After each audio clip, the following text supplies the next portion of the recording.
My dear friends, I ask your permission to speak with you today about something that has been weighing heavily upon my spirit. For many years now, through countless readings and sessions with souls from all walks of life, I have witnessed a pattern emerging, a pattern so profound and yet so subtle that many miss it entirely. I come to you not as someone who claims to have all the answers, but as someone who has spent decades observing the human condition, studying the ancient wisdom traditions, accompanying people through their darkest hours and their moments of greatest revelation. And what I have seen, what I have felt in the deepest chambers of my being, is that we are living through something extraordinary, something that will reorganize everything you thought you knew about reality itself. If you have felt lately that something fundamental has shifted, if you wake up with a strange heaviness in your chest that you cannot quite name, if you look around at the world and feel that the ground beneath your feet is no longer as solid as it once was, then this message is specifically for you. You are not imagining things. You are not losing your mind. You are sensing something real, something that exists beyond the veil of ordinary perception. And in the next hour and a half, I promise you will understand why you have been feeling this way, and more importantly, what it means for your soul's journey. This is not a coincidence that you are here right now, reading these words. There are no accidents in the universe, only appointments that our souls make long before our conscious minds become aware of them. You have been called to this moment because your spirit knows that you need to hear what I am about to share. This knowledge is not easy to find. Most people are too afraid to speak these truths aloud, too concerned with maintaining comfortable illusions. But here, in this space we are creating together, we speak of what others dare not acknowledge. Before I go any further, I want to ask you something. When you finish listening to these words, I want you to leave a comment below and tell me, what was the first moment you realized that something had fundamentally changed in the world? What was that instant when you knew, deep in your bones, that we had crossed some invisible threshold? I ask this because your story matters. Your experience is a piece of a much larger puzzle, and when we share these pieces with one another, we begin to see the full picture. And if what I share today resonates with you, if it helps you make sense of what you have been feeling, I ask that you share this message with someone who needs to hear it. Not everyone is ready for this conversation, but you will know who needs it. It is an act of compassion, an act of love, to extend this understanding to another soul who is struggling to make sense of these times. Now, let me tell you what I mean when I say that the collapse has already begun.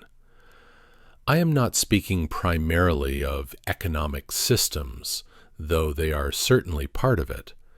I am not speaking only of political structures, though they too are crumbling before our eyes. I am speaking of something far more fundamental, far more profound. I am speaking of the collapse of the old consciousness, the old way of being human, the old stories we have told ourselves about who we are and what this reality is. For thousands of years, Humanity has been operating under certain assumptions, certain agreements about the nature of existence. We agreed that matter was solid and separate, that time moved in only one direction, that consciousness was produced by the brain, that we were isolated individuals competing for scarce resources in a hostile universe.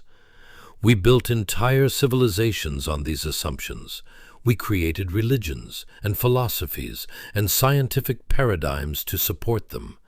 And for a long time, these structures seemed stable, seemed permanent, seemed like the only possible way to organize human life.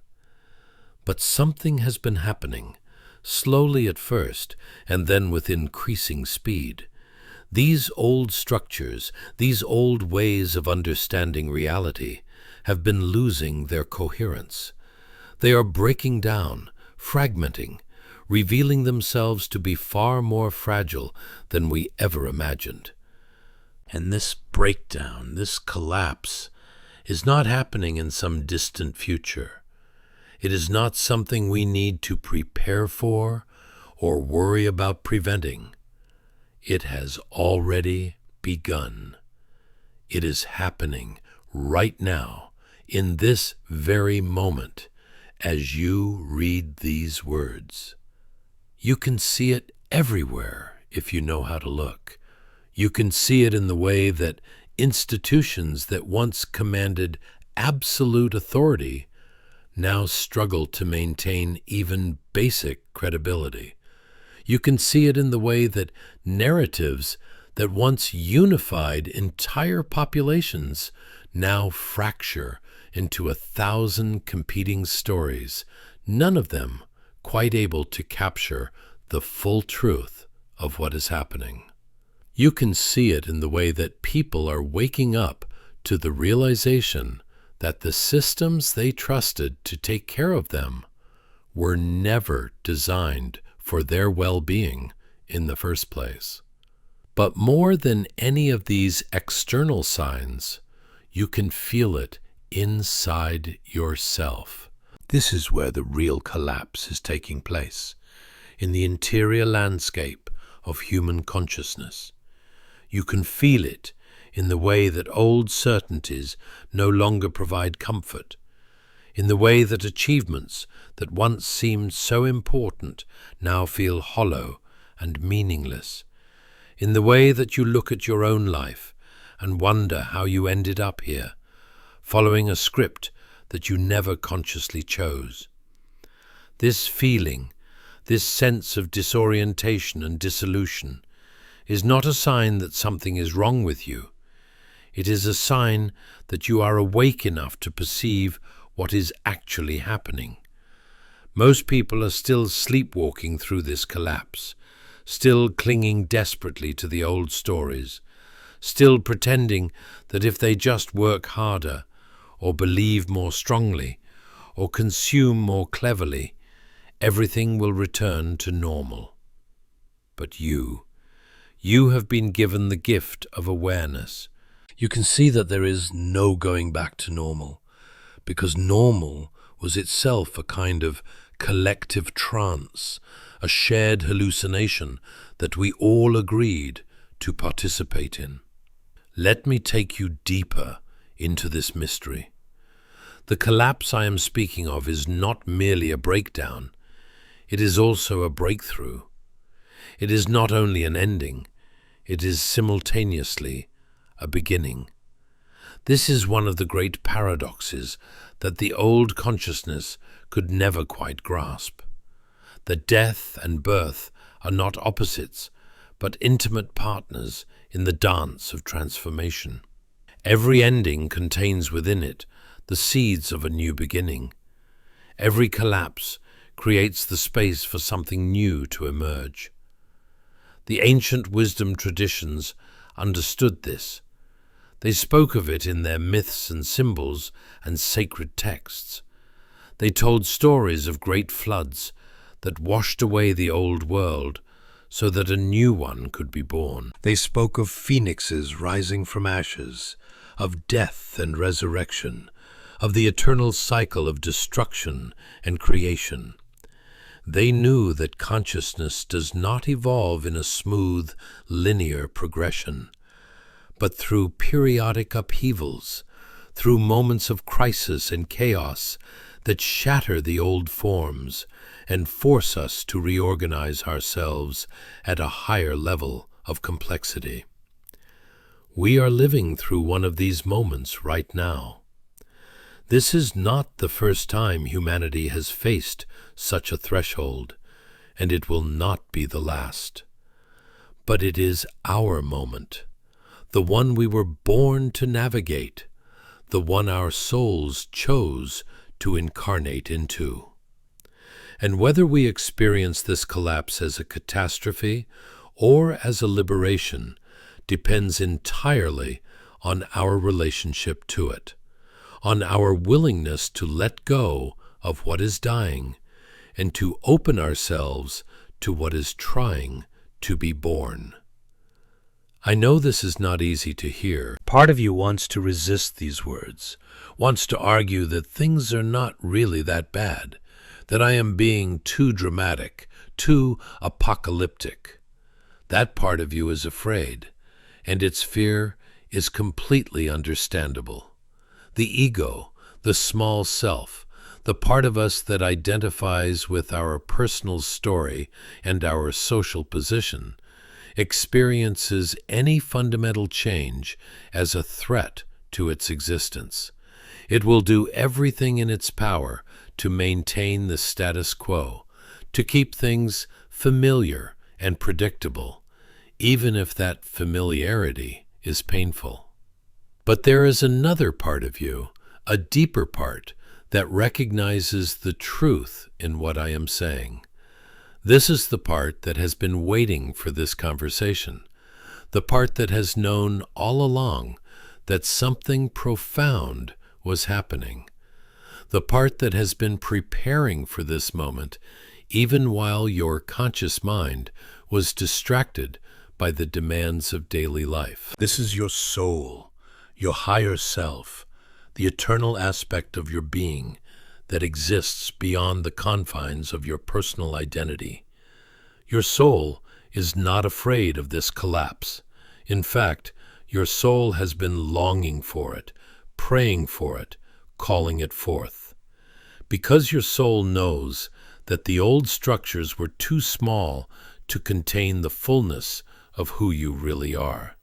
Your soul knows that you have been living in a prison of limited beliefs and constricted possibilities, and that this prison must be dismantled before you can step into your true power and purpose.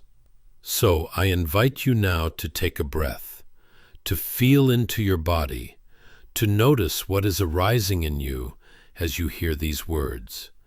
Notice the fear, yes, but also notice the excitement, the sense of possibility, the whisper of recognition that says, yes, this is what I have been sensing.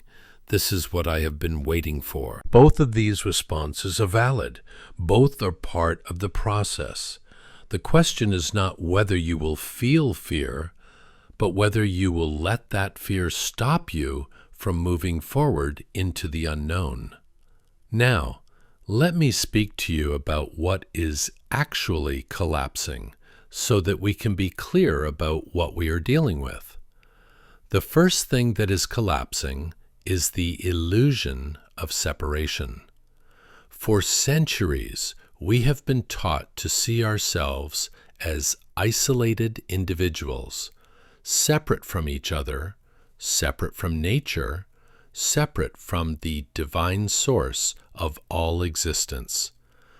This illusion of separation has been the foundation of so much suffering, so much violence, so much exploitation. It has allowed us to treat other people as objects to be used, to treat the earth as a resource to be extracted, to treat our own bodies and emotions as enemies to be controlled. But this illusion is breaking down. More and more people are having direct experiences of interconnection, of unity, of the fundamental oneness that underlies all apparent diversity. These experiences are not just philosophical concepts or religious beliefs. They are lived realities, moments of profound recognition in which the boundaries of the separate self dissolve and we experience ourselves as part of a vast, intelligent, loving whole. This is happening through many different doorways. Some people experience it through meditation or prayer, through moments of deep stillness in which the chattering mind falls silent and a deeper awareness emerges. Some experience it through psychedelic journeys, through the temporary dissolution of the ego that allows them to perceive reality from a completely different vantage point. Some experience it through profound encounters with nature, through moments of such beauty and majesty that the small self is overwhelmed and something larger takes over. And some experience it through crisis and suffering, through the breaking open of the heart that happens when life strips away everything we thought we needed to be happy. However it happens, the result is the same: a direct knowing that we are not separate, that we have never been separate, that separation was always an illusion maintained by a particular configuration of consciousness. And once you have had this experience, once you have tasted this truth, you can never fully return to the old way of seeing. Something has shifted permanently. The veil has been pulled back, and even if it falls again, you know now that it is a veil, not the ultimate reality. The second thing that is collapsing is the dominance of the rational, analytical mind as the sole arbiter of truth. Please understand, I am not saying that reason and logic are bad or useless. They have their place. They serve important functions. But for the past few centuries, Western civilization in particular has elevated the rational mind to a position of absolute authority, dismissing or devaluing all other ways of knowing: intuition, emotion, bodily sensation, direct spiritual experience.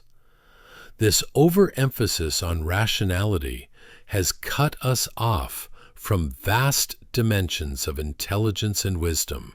It has made us strangers to our own depths, unable to access the guidance that comes from our hearts, our guts, our dreams, our connection to the unseen realms. It has created a culture that is brilliant at manipulating the external world, but utterly lost when it comes to navigating the interior landscape of meaning and purpose and soul. But this too is changing. People are rediscovering the value of intuition, learning to trust the subtle signals that come from beyond the thinking mind. They are reclaiming their dreams as sources of guidance and insight.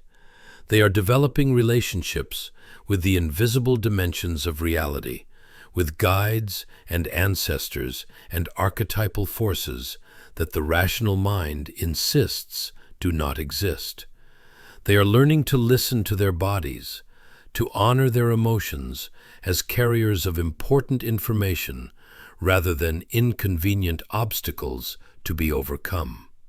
This is not a regression to some pre-rational superstitious state. It is an evolution to a trans-rational consciousness that includes and transcends reason, that uses the analytical mind as a tool rather than being enslaved by it. It is the emergence of a more integrated, more holistic way of being human, one that honors all of our faculties and all of our ways of knowing. The third thing that is collapsing is the old relationship to time. We have been living as if time were a scarce resource, something to be hoarded and managed and optimized. We have been racing against the clock, always trying to do more, to achieve more, to squeeze more productivity out of every moment. This relationship to time has made us chronically anxious, perpetually stressed, unable to be fully present to the miracle of existence that is unfolding right here, right now. But more and more people are discovering that time is not what we thought it was. They are having experiences of timelessness, moments in which the usual sense of past and future dissolves, and there is only the eternal now. They are learning to move at the speed of presence rather than the speed of productivity, to trust the natural rhythms and cycles of life rather than imposing artificial deadlines and schedules. This shift in our relationship to time is intimately connected to the collapse of the old economic system, which was built on the premise of infinite growth, of always needing more, faster, bigger. That system is revealing itself to be fundamentally unsustainable, not just ecologically, but spiritually. It is making us sick, burning us out, destroying our capacity for joy and wonder and genuine connection. The new consciousness that is emerging understands that true wealth is not measured in dollars or possessions, but in the quality of our presence, the depth of our relationships, the richness of our inner life. It understands that enough is enough, that there is a profound satisfaction available in simplicity, in slowing down, in savoring what is, rather than always grasping for what might be. I want to pause here and remind you of something important. If you are still with me, if you are still listening to these words, it means something. It means you are ready for this conversation, ready to look at these truths without flinching. Many people cannot do this. Many people will turn away, will find reasons to dismiss or ridicule what I am saying, because it threatens the comfortable stories they tell themselves about reality. But you are different. You have the courage to sit with uncertainty, to question everything you have been taught, to open yourself to possibilities that the mainstream culture insists are impossible. This courage is not something to take lightly. It is a gift, a capacity that you have developed over many lifetimes of seeking and growing and learning. And it is precisely this courage that will allow you to navigate the collapse with grace and wisdom, to be a source of stability and guidance for others who are lost in fear and confusion.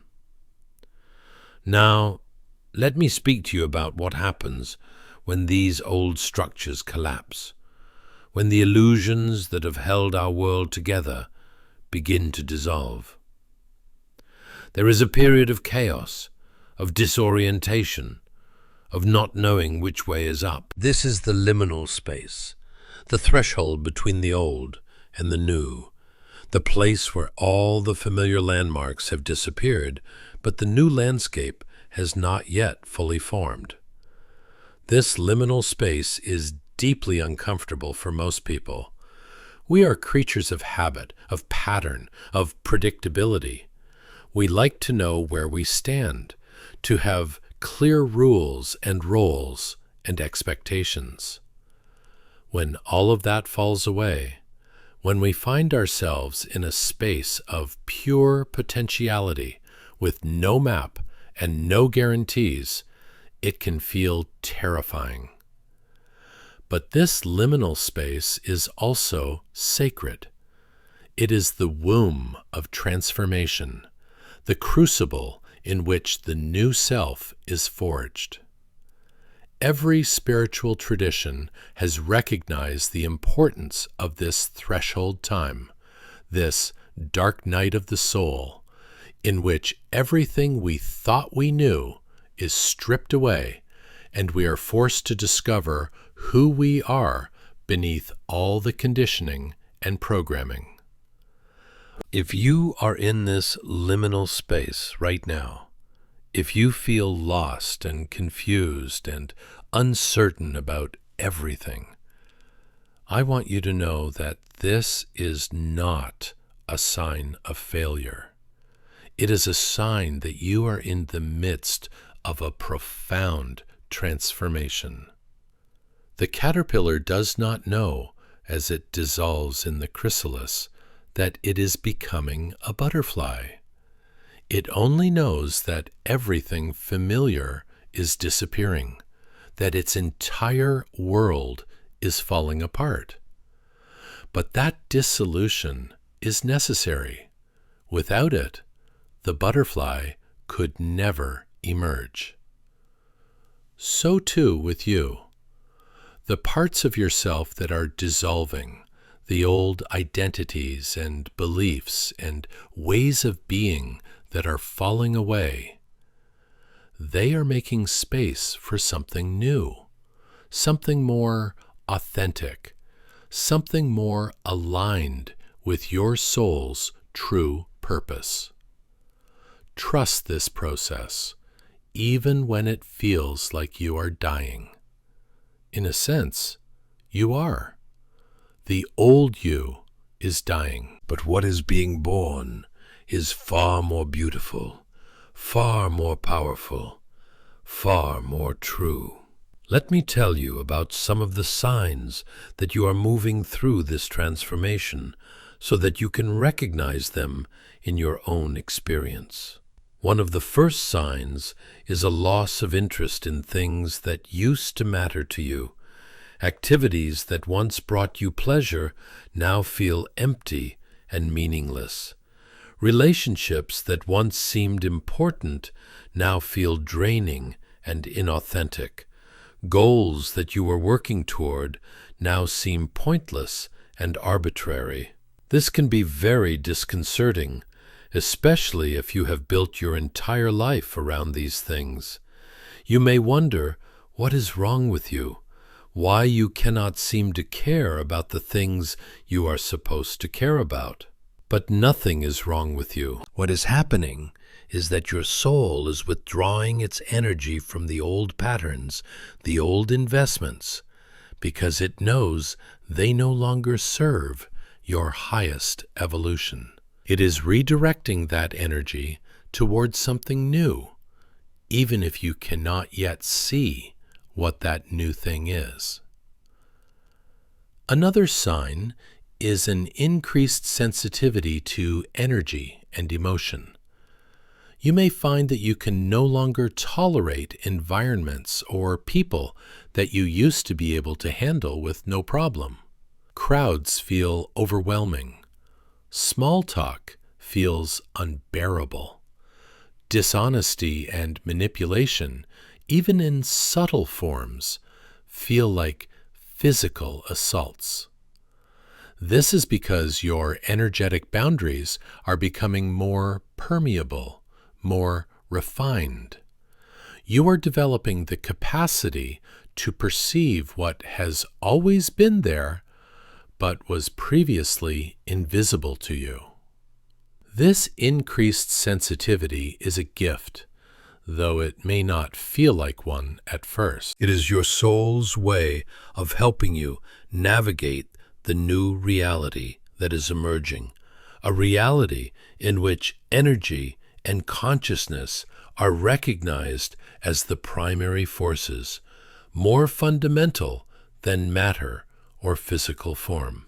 As you develop this sensitivity, you will learn to read the subtle currents, to sense what is true and what is false, to align yourself with the flows of life rather than constantly swimming against them.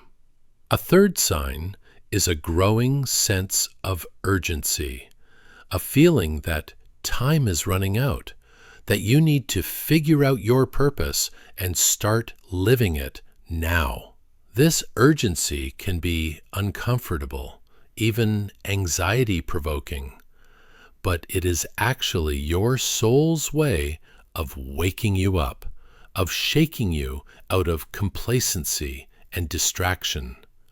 Your soul knows that you did not incarnate at this particular moment in history just to sleepwalk through it. You came here for a reason, with specific gifts and capacities that are needed right now in this time of great transition. The challenge is to work with this urgency without letting it drive you into frantic, scattered action. The key is to combine the urgency with patience, to hold the tension between knowing that your purpose matters and trusting that it will reveal itself in the right timing. This is not easy. It requires a level of spiritual maturity, a capacity to tolerate ambiguity and paradox that most people have not yet developed. But you are developing it right now through the very process of navigating this collapse.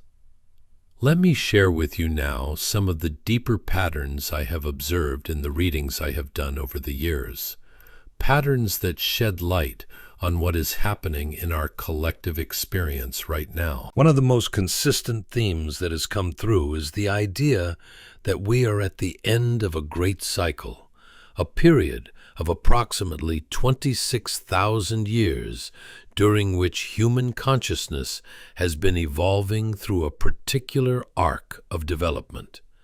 This cycle has taken us from a state of unity consciousness in which we experienced ourselves as part of the whole, through a long descent into separation consciousness in which we experienced ourselves as isolated individuals. And now we are beginning the return journey, the ascent back to unity, but at a higher level of awareness. We are not going back to the unconscious unity of the beginning, but forward to a conscious unity that includes and integrates all that we have learned through the journey of separation. This is why the collapse feels so total, so all-encompassing. We are not just changing one aspect of our civilization or our consciousness. We are completing an entire cycle and beginning a new one. Everything that was built during the age of separation is being dismantled, not because it was wrong or bad, but because it has served its purpose, and it is time to move on. Think of it like a snake shedding its skin. The old skin was necessary. It protected the snake as it grew. But now it has become too tight, too constricting. The snake must shed it in order to continue growing. The shedding process is uncomfortable, even painful, but it is absolutely necessary. And once the old skin is shed, there is a period of vulnerability, of tenderness, before the new skin hardens and the snake can move freely again. We are in that vulnerable period right now, collectively. The old skin of separation consciousness is being shed, but the new skin of unity consciousness has not yet fully formed. We are tender, exposed, uncertain. This is why so many people are experiencing anxiety and depression and a sense of existential crisis. We are between worlds, between stories, between ways of being. But here is what I want you to understand. This vulnerability is not weakness. It is actually a sign of strength, a sign that you are willing to grow, to evolve, to become more than you have been. The people who are not feeling this vulnerability are the ones who are still clinging to the old skin, still trying to pretend that nothing fundamental is changing.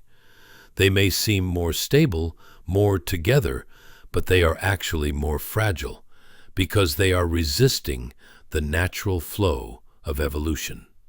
You, on the other hand, are allowing the process to happen. You are surrendering to the transformation, even though you do not know where it will lead. This surrender is the ultimate act of courage, the ultimate expression of trust in the intelligence of life itself. Now, I want to speak to you about what you can do to navigate this collapse with grace and wisdom. The first and most important thing is to develop a strong connection to your own inner guidance, to the voice of your soul that speaks beneath the noise of the thinking mind. This is not something that happens overnight.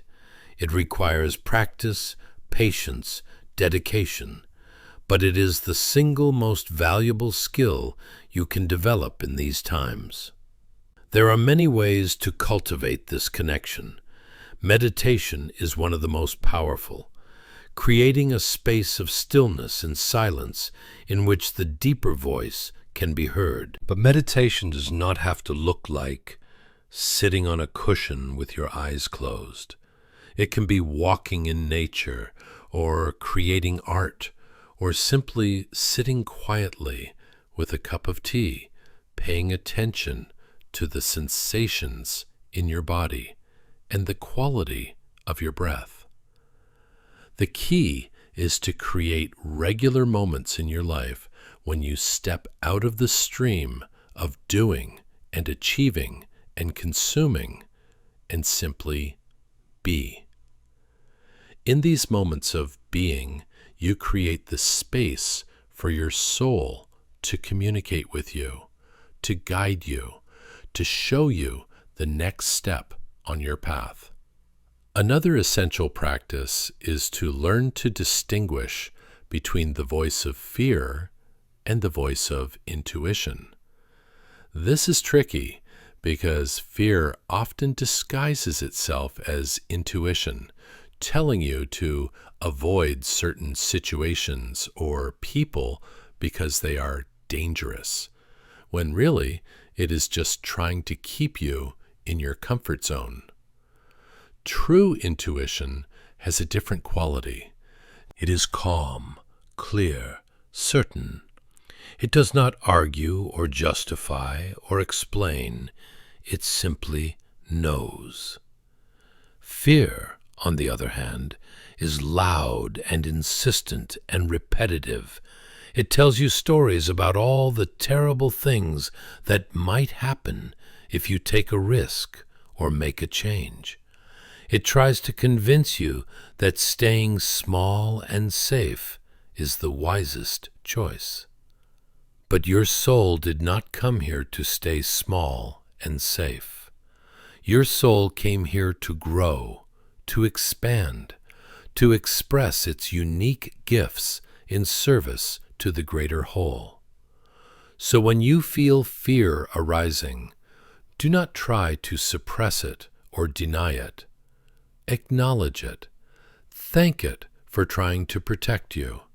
And then ask yourself, is this fear giving me useful information about a genuine danger? Or is it just trying to keep me from growing? More often than not, you will find that it is the latter. And when you recognize this, you can choose to act from your deeper knowing rather than from your fear. A third practice that is essential in these times is to cultivate community, to find your people, the ones who are also awake to what is happening, who are also committed to navigating this transition with consciousness and compassion. You cannot do this alone. None of us can. We need each other, not just for practical support, but for spiritual sustenance, for the reminder that we are not crazy, that what we are perceiving is real, that we are not alone in this journey. These communities do not have to be large or formal. Sometimes your soul family is just 2 or 3 people who truly see you, who understand what you are going through, who can hold space for you when you are struggling and celebrate with you when you are soaring. The important thing is to find those connections, to nurture them, to show up for each other with honesty and vulnerability and love. And here is something crucial to understand. As the old structures collapse, as the institutions and systems we have relied on become less and less reliable, these small communities of conscious, committed individuals will become the foundation of the new world. They will be the nodes in a new network, a new way of organizing human life that is based not on hierarchy and control, but on collaboration and mutual support. You are not just surviving the collapse. You are midwifing the birth of a new civilization. Every time you choose love over fear, every time you act from your integrity rather than from social pressure, every time you extend compassion to someone who is suffering, you are laying a brick in the foundation of the new world. This is not metaphorical. This is literal. Your choices matter. Your consciousness matters. You matter. Let me speak now about the energetic shifts that are accompanying this collapse, because understanding these shifts will help you make sense of what you are experiencing in your body, in your emotions, in your daily life. The earth herself is going through a transformation, a raising of frequency, a shift in the vibrational field that surrounds and permeates all life on this planet. This is not New Age fantasy. This is measurable reality. Scientists have documented changes in the Earth's magnetic field, in the Schumann resonance, in the very fabric of the electromagnetic environment in which we live. These energetic shifts are affecting everyone, whether they are conscious of it or not. But those who are sensitive, those who are awake, feel these shifts more intensely. You may experience physical symptoms that have no apparent medical cause. Fatigue, dizziness, ringing in the ears, heart palpitations, digestive issues, sleep disturbances. You may have periods of intense emotion that seem to come out of nowhere, waves of grief or anger or joy that wash over you without any obvious trigger. These are not signs that something is wrong with you. They are signs that your body and your energy field are recalibrating, adjusting to the new frequencies that are flooding the planet. Your physical form is literally being rewired to hold more light, more consciousness, more of your soul's essence. This process is not always comfortable, but it is necessary. You are being upgraded, transformed at the cellular level, prepared for the new reality that is emerging. One of the most important things you can do during this time is to take care of your physical body with great tenderness and attention. Your body, is the temple of your soul, the vehicle through which you experience this reality and express your gifts. It needs your support, your nourishment, your respect. This means eating food that is alive and vibrant, that carries the energy of the earth and the sun. It means drinking pure water, breathing clean air, moving your body in ways that feel good and natural. It also means resting when you need to rest, even if the world tells you that you should be productive, that you should be doing more. Your body knows what it needs. Learn to listen to it, to trust its wisdom, to honor its rhythms and cycles. There will be times when you need to withdraw from the world, to cocoon yourself in silence and solitude while deep transformations take place within you. Do not fight this. Do not judge yourself as lazy or weak. Understand that you are in a process of metamorphosis, and metamorphosis requires periods of stillness and darkness. Another aspect of navigating this collapse that I want to address is the relationship to technology and the digital realm. We are living in an age of unprecedented connectivity, where information flows at the speed of light, and we can communicate with people on the other side of the planet instantaneously. This technology has brought many gifts, many opportunities for learning and connection and creative expression. But it has also created new forms of addiction, new ways of fragmenting our attention, new mechanisms for manipulation and control. As the old world collapses, you will need to develop a more conscious, more intentional relationship with technology. You will need to learn to use it as a tool rather than being used by it. This means setting boundaries around your screen time, creating spaces in your life that are free from digital stimulation.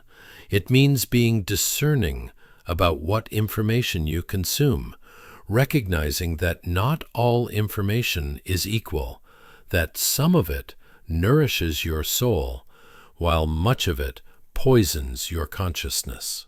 The algorithms that govern social media and search engines are designed to capture your attention, to keep you scrolling, to feed you content that triggers emotional reactions. They are not designed for your well-being or your awakening. They are designed for profit, for engagement, for the extraction of your time and energy and data. You must be vigilant about this. You must protect your attention as the precious resource that it is, because where your attention goes, your energy flows, and your energy is what creates your reality. I have seen in the readings that many souls are being called to simplify their lives, to reduce their dependence on technology, to return to more direct, more embodied ways of being and relating. This does not mean rejecting technology entirely, but it does mean finding a balance, creating a relationship with the digital realm that serves your highest evolution rather than distracting you from it. Now, let me speak to you about the collective shadow that is rising to the surface during this time of collapse. One of the things that happens when old structures break down is that all the darkness that was hidden beneath those structures becomes visible. All the lies, all the corruption, all the abuse and exploitation that was covered up or normalized or denied, it all comes spilling out into the light. This is deeply disturbing to witness, and it can be overwhelming if you do not understand what is happening.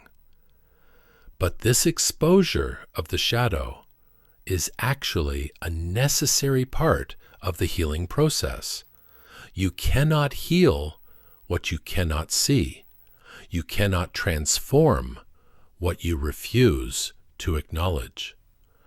The collective shadow must be brought into consciousness before it can be integrated and transmuted.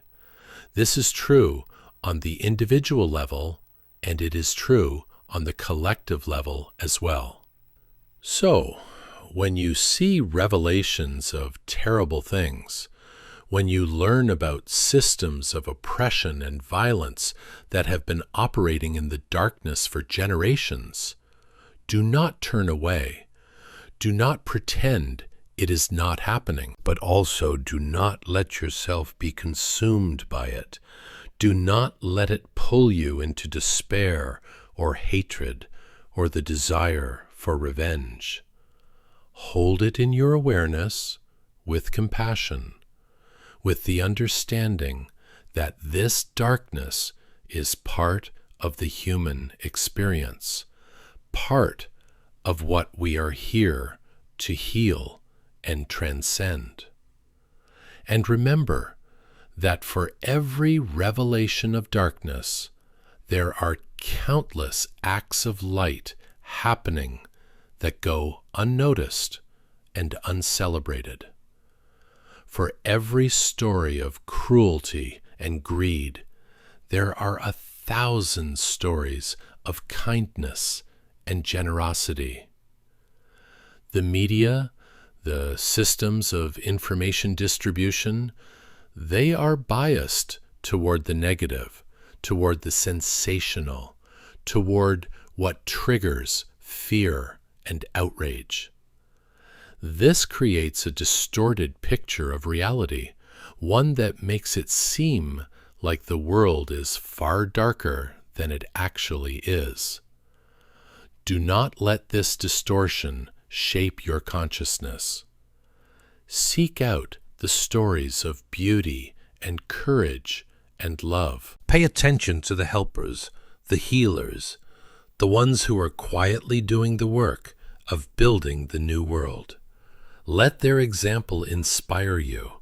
Let their dedication remind you of what is possible, of what we are capable of when we align ourselves with our highest values and deepest truths. I want to speak now about the role of sacred practice in navigating this collapse. By sacred practice, I mean any activity that connects you to something larger than yourself, that reminds you of the divine dimension of existence, that opens your heart and quiets your mind and allows you to touch the eternal. For some people, this is prayer or meditation or yoga. For others, it is time in nature, or creating art, or singing, or dancing, or simply sitting in silence and watching the breath. The specific form of the practice matters less than the intention behind it and the consistency with which you engage it. What matters is that you create regular opportunities to step out of the ordinary consciousness, the busy, worried, planning mind, and into the sacred consciousness, the spacious, peaceful, present awareness that is your true nature. These practices are not luxuries, they are necessities, especially in times of great change and uncertainty. They are the anchors that keep you grounded when everything around you is shifting. They are the wells from which you draw the strength and clarity and wisdom you need to navigate the challenges you face. Without them, you are like a boat without a rudder, tossed about by every wave, at the mercy of forces you cannot control. With them you become like a mountain, rooted deep in the earth, unmoved by the storms that rage around you. You develop an inner stability, an inner peace that does not depend on external circumstances. This is the great gift of sacred practice, and it is available to anyone who is willing to commit to it, to show up for it day after day, even when it feels difficult or boring or pointless. Let me also address the question of purpose, because I know that many of you are struggling with this. You feel the urgency to discover your purpose, to understand why you are here, what you are meant to contribute. This is a beautiful longing, a sign that your soul is calling you toward your highest expression. But I want to offer you a different way of thinking about purpose, one that may relieve some of the pressure and anxiety you feel around this question. Your purpose is not something you need to figure out with your mind. It is not a specific job or role or mission that you need to discover and then execute. Your purpose is much simpler and much more profound than that. Your purpose is to be yourself, fully and authentically, to express the unique combination of gifts and perspectives and experiences that only you possess. Your purpose is to bring your consciousness, your love, your presence to whatever situation you find yourself in. This means that you are living your purpose every time you choose kindness over cruelty. Every time you speak your truth, even when it is uncomfortable. Every time you create something beautiful or help someone in need, or simply show up with an open heart. You do not need to wait until you have figured it all out, until you have found the perfect career, or the ideal relationship, or the right spiritual path. You can live your purpose right now, in this moment, by being as present and as loving and as authentic as you know how to be. And here is the beautiful paradox. When you stop trying so hard to figure out your purpose, when you relax into simply being yourself and offering your gifts in whatever ways feel natural and joyful, your purpose begins to reveal itself organically. Opportunities appear, synchronicities multiply, doors open that you did not even know existed. The universe conspires to support you when you are aligned with your authentic self, when you are living from your soul rather than from your ego's ideas about what you should be doing. I want to speak now about the importance of forgiveness in this time of collapse.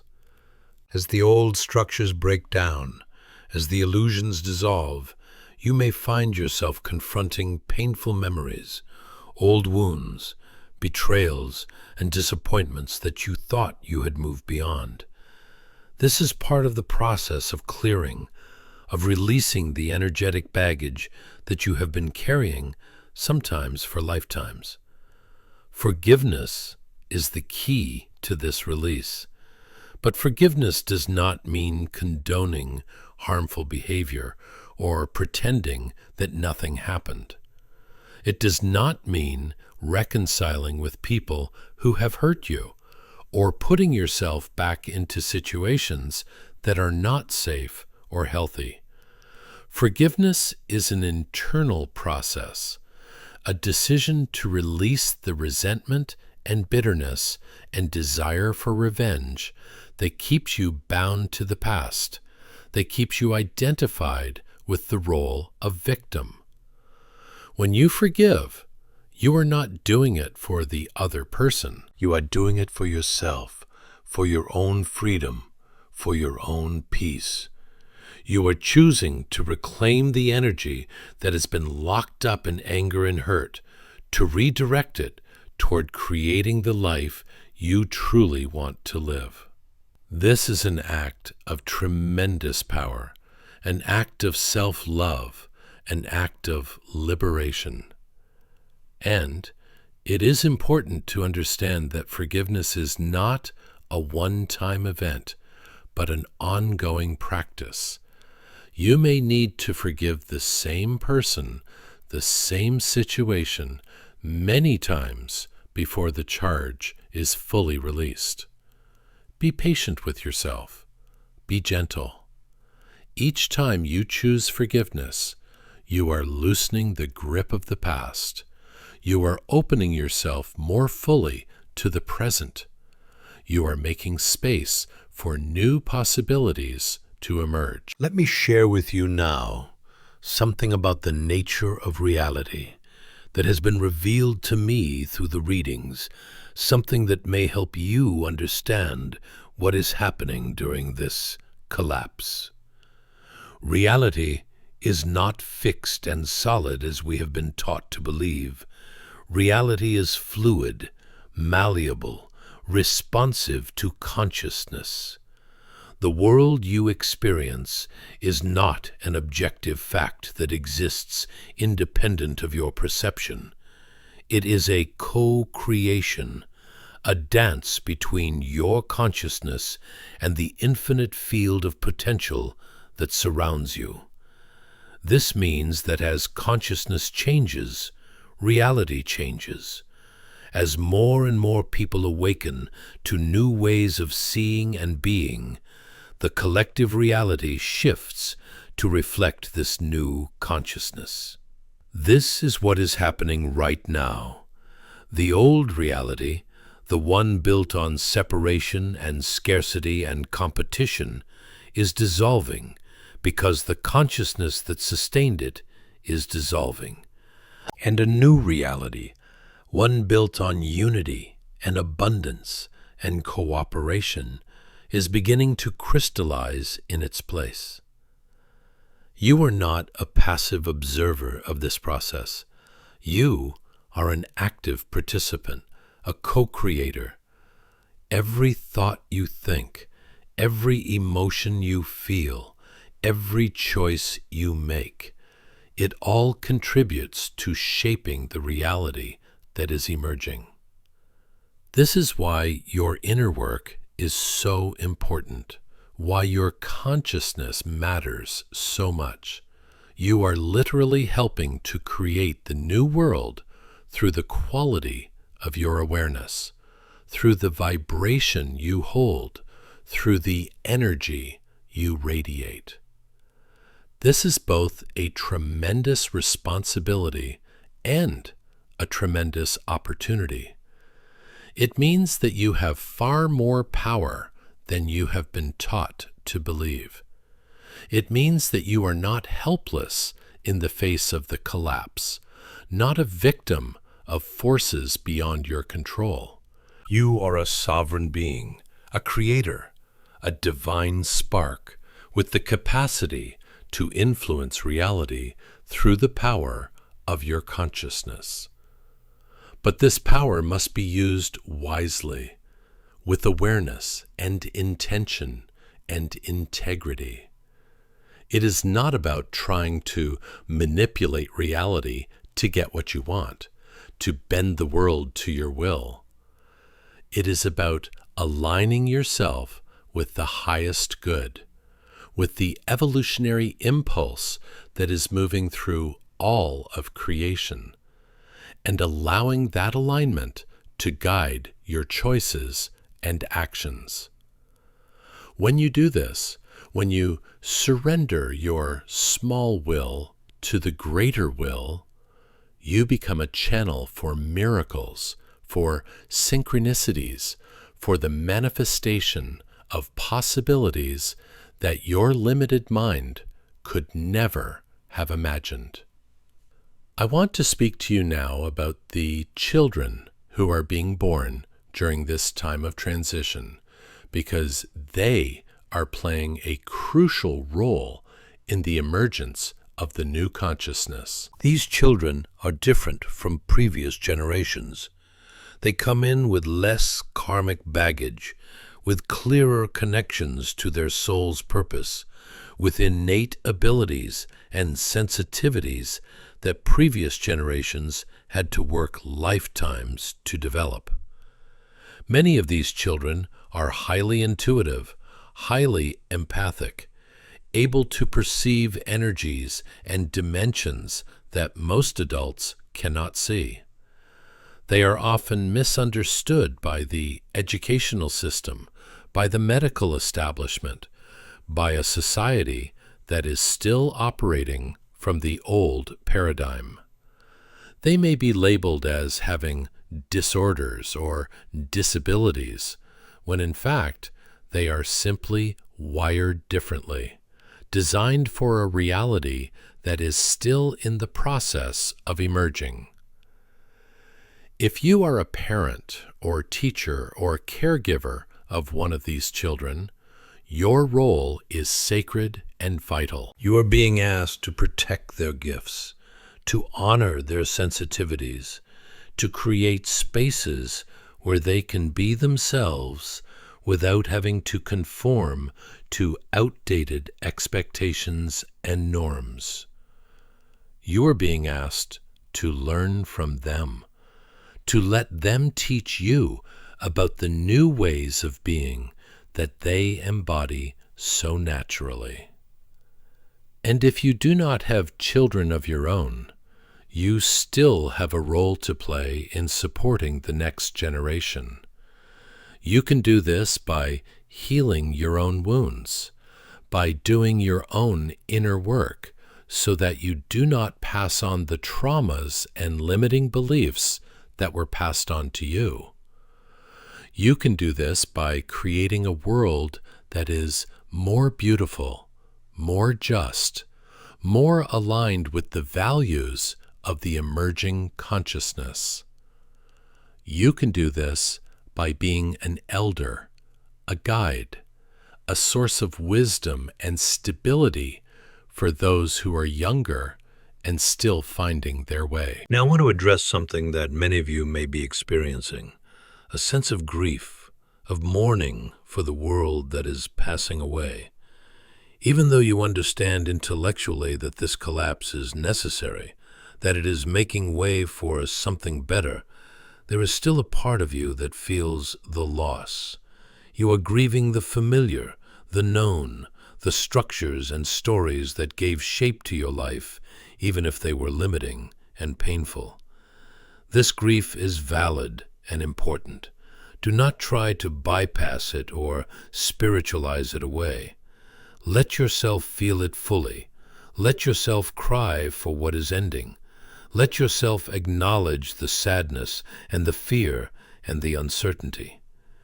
Grief is a natural response to loss, and what we are experiencing collectively right now is a profound loss, the ending of an entire age, an entire way of being human. But grief, when it is allowed and honored, is also a doorway to transformation.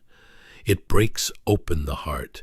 It softens the defenses. It creates a vulnerability that allows new life to enter. On the other side of grief is acceptance, and on the other side of acceptance is renewal. Trust this process. Trust that your tears are watering the seeds of the new world that is trying to be born. Let me speak now about the importance of beauty in these times. When everything is falling apart, when the news is full of crisis and catastrophe, it can be easy to forget about beauty, to dismiss it as frivolous or irrelevant. But beauty is not a luxury. It is a necessity. Beauty is medicine for the soul. It reminds us of what is worth living for, what is worth protecting and preserving and creating. Seek out beauty wherever you can find it. Notice the way the light falls through the trees, the way a child laughs, the way music moves through your body and touches something deep inside you. Create beauty with your own hands, whether through art or gardening or cooking or the way you arrange objects in your home. Surround yourself with things that uplift your spirit, that bring you joy, that remind you of the goodness and wonder that still exist in this world. Beauty is a form of resistance against the forces of ugliness and destruction. It is a declaration that life is sacred, that consciousness is precious, that there is meaning and purpose woven into the fabric of existence. Every time you choose beauty, every time you create it, or appreciate it, or share it with others, you are casting a vote for the world you want to live in. You are helping to anchor the new reality that is emerging. I want to speak to you about the power of ritual and ceremony in marking this time of transition. Throughout human history, ritual has been used to honor significant passages, to create containers for transformation, to invoke the sacred and make it present in our lives. We need ritual now more than ever to help us navigate this collective rite of passage, to give form and meaning to what we are experiencing.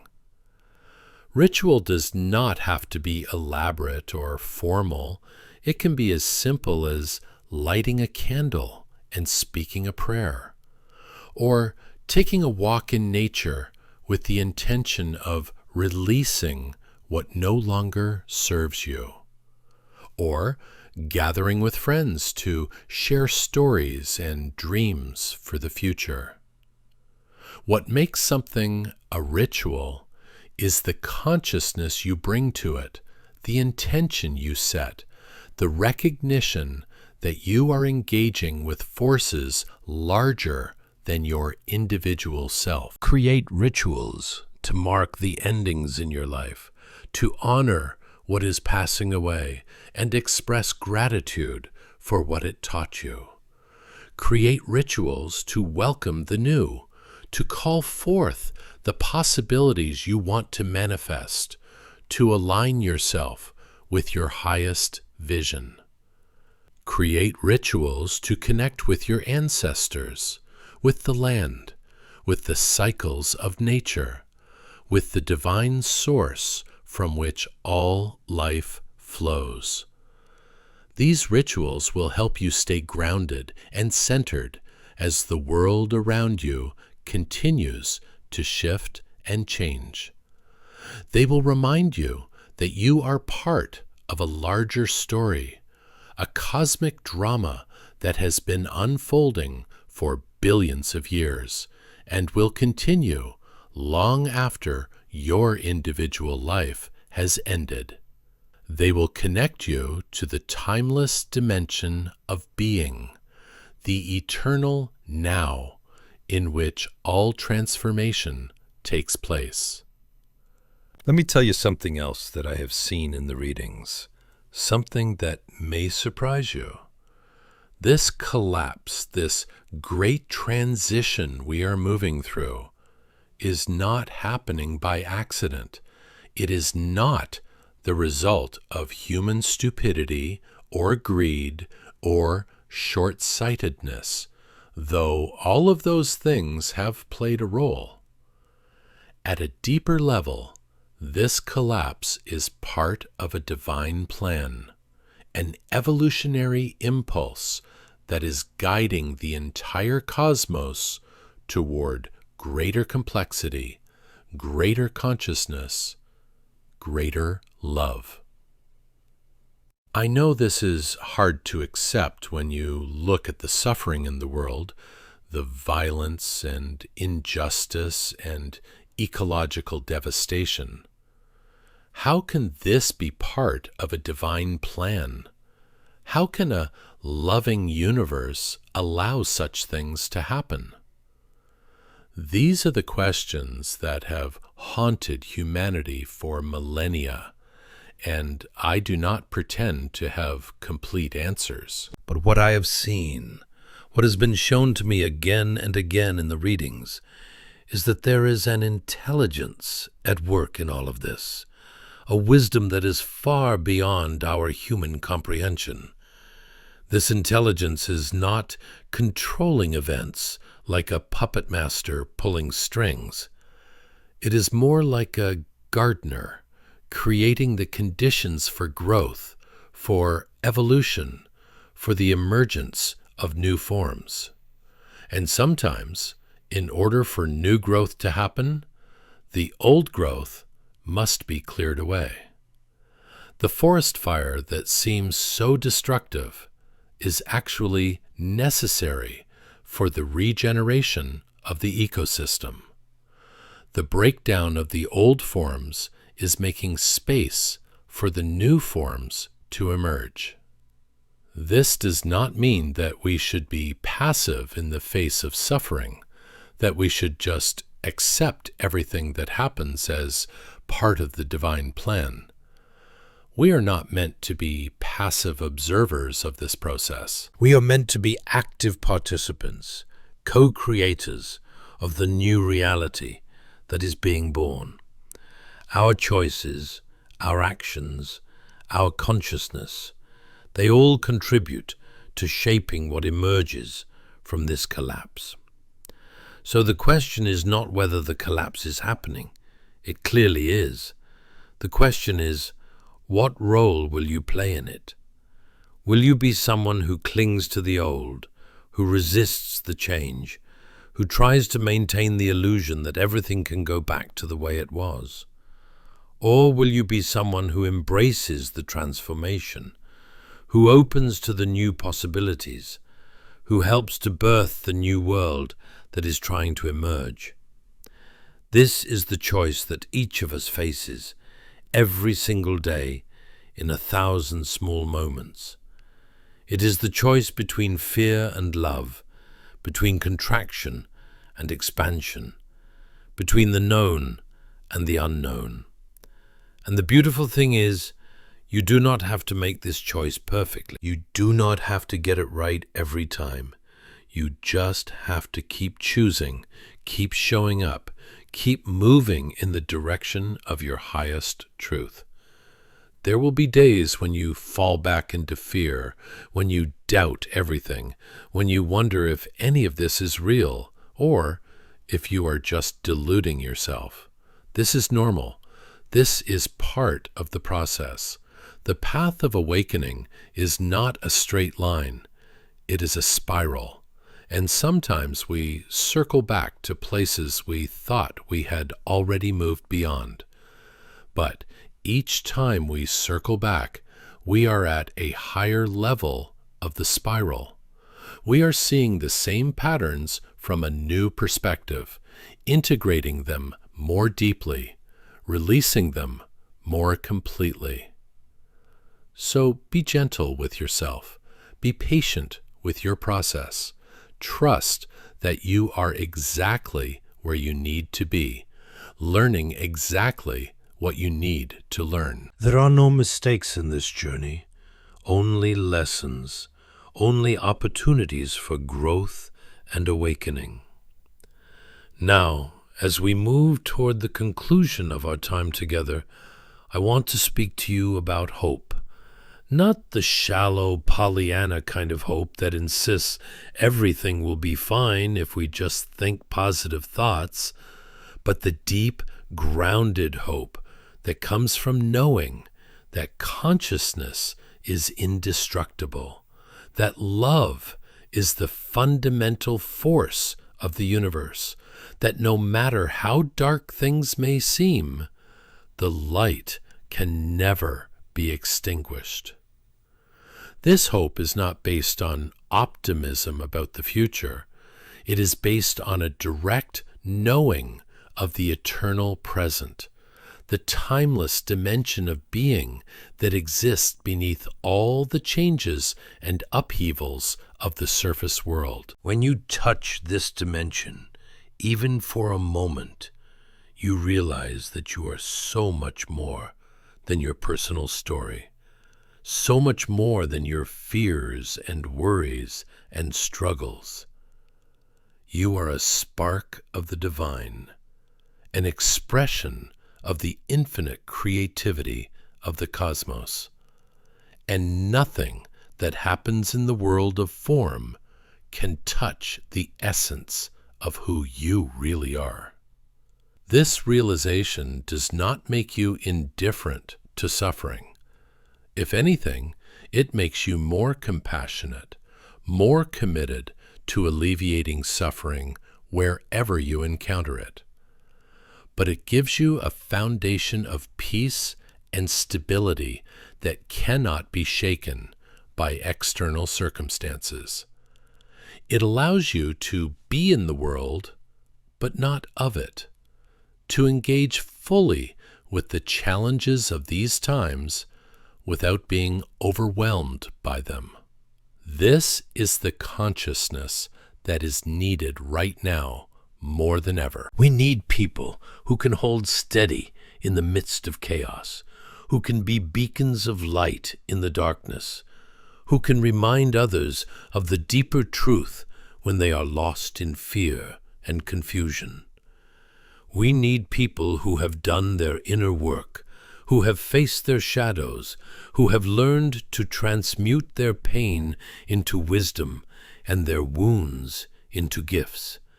You are being called to be one of these people, not because you are special or chosen or better than anyone else, but because you have said yes to the journey of awakening, because you have committed yourself to growth and evolution and service.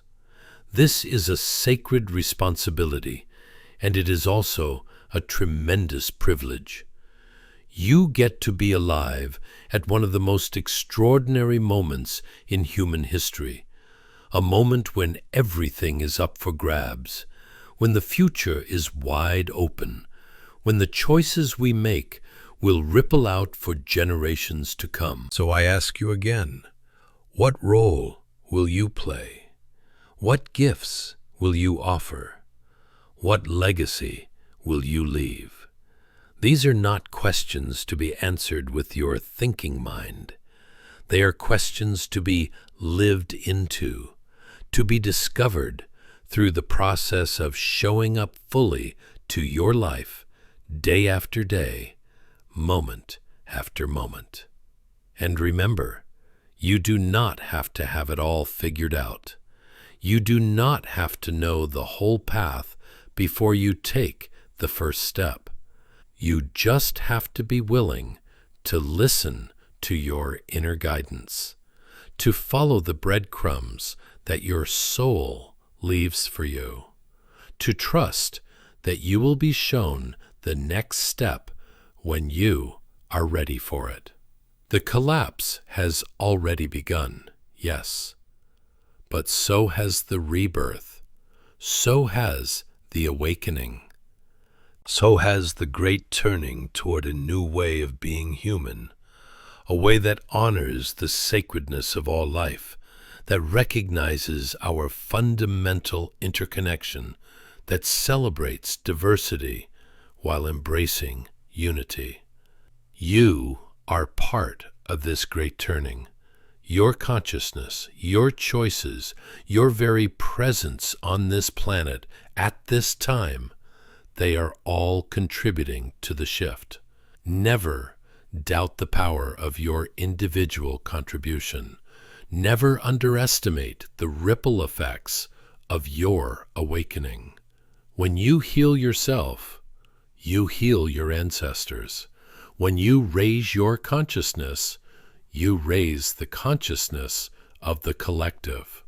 When you choose love, you make it easier for everyone else to choose love. This is the great secret, the great mystery that the old consciousness could never quite grasp. that we are all one, that what happens to one happens to all, that there is no separation between your liberation and the liberation of all beings. Your awakening is not a selfish act. It is the most generous thing you can do, because it contributes to the awakening of the whole. So as we come to the end of our time together, I want to leave you with a question, the question I asked you to reflect on earlier. What was the first moment you realized that something had fundamentally changed in the world? What was that instant when you knew, deep in your bones, that we had crossed some invisible threshold? I invite you to share your answer in the comments below, not just for me, but for all the other souls who will read your words and recognize themselves in your story. We are building something together here, a community of awakening beings who are committed to navigating this collapse with consciousness and grace. Your voice is needed. Your story matters. And if what I have shared today has resonated with you, if it has helped you make sense of what you have been feeling, I ask that you share this message with someone who needs to hear it. You know who they are. You can feel it in your heart. Reach out to them, not with an agenda or a need to convince them of anything, but simply as an offering, a gift of understanding and compassion. The collapse has already begun, my friends, but so has the most beautiful, most miraculous transformation that humanity has ever known. We are becoming something new, something more, something that our ancestors could only dream of. And you, yes, you are an essential part of this becoming. Trust the process. Trust your soul. Trust the intelligence of life itself. You are exactly where you need to be, learning exactly what you need to learn, contributing exactly what you came here to contribute. May you walk this path with courage and grace. May you find the strength to let go of what is dying and the wisdom to embrace what is being born. May you remember in your darkest moments that you are never alone, that you are held and guided and loved by forces far greater than you can imagine.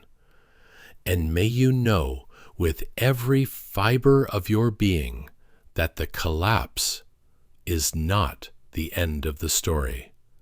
It is the beginning of a new chapter, a chapter that we are writing together, one choice at a time, one moment at a time, one awakening heart at a time. Thank you for being here. Thank you for listening. Thank you for being brave enough to look at these truths without flinching. The world needs you. The future needs you. Your soul has been preparing for this moment for lifetimes. Now is the time. This is the moment. Step forward into your power, into your purpose, into the fullness of who you really are. The collapse has already begun, and so has your awakening. So has our collective rebirth. So has the dawn of a new age of consciousness. Welcome home, dear soul. Welcome to the great turning. Welcome to the most important work you will ever do. Blessings on your journey.